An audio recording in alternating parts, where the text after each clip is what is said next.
बातमी लोणावळ्यातून आहे आणि धक्कादायक आहे, कारण लोणावळा या ठिकाणी भुशी धरणामध्ये 5 जण वाहून गेल्याची भीती आहे। यात 1 महिला आणि 4 मुलांचा समावेश आहे। शिवदुर्ग मित्र लोणावळा आणि लोणावळा शहर पोलीस यांच्या वतीने शोध मोहीम सध्या राबवली जाते। मात्र अद्याप या तरुणांचा काही पत्ता लागलेला नाहीये, तर हे 5 जण वाहून गेल्याची भीती सध्या व्यक्त केली जाते। आणि या 5 जणांमध्ये 4 मुलं आणि 1 महिलेचा समावेश असल्याचं कळत आहे। अधिकची अपडेट घेऊयात आमचे प्रतिनिधी अक्षय बडवे यांच्याकडून। अक्षय, शोध मोहीम सुरू आहे, नेमका या मुलांचा पत्ता लागलाय काय घडतंय सविस्तर?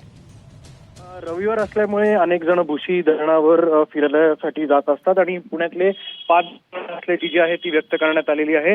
भुशी डॅम जवळ असलेल्या बॅकवॉटर या ठिकाणी एक धबधबा आहे आणि तो धबधब्यामध्ये तो पाहण्यासाठी खरं तर हे 5 जण त्या ठिकाणी गेले होते आणि पाय घसरून त्या धबधब्यातून जे बॅकवॉटर खाली धरणाला येतं त्या धरणात ते बुडाल्याची प्राथमिक माहिती आहे। हे 5ही जण जे आहेत ते पुण्याचे असल्याची माहिती जी आहे ती पोलिसांनी दिलेली असून त्यांना बचाव करण्यासाठी युद्ध मोहीम जी आहे ती आता तिथल्या रेस्क्यू टीम असतील, पोलीस असेल, फायर ब्रिगेड असेल यांच्याकडून राबवण्यात येते। धन्यवाद अक्षय, दिलेल्या सर्व अपडेटसाठी।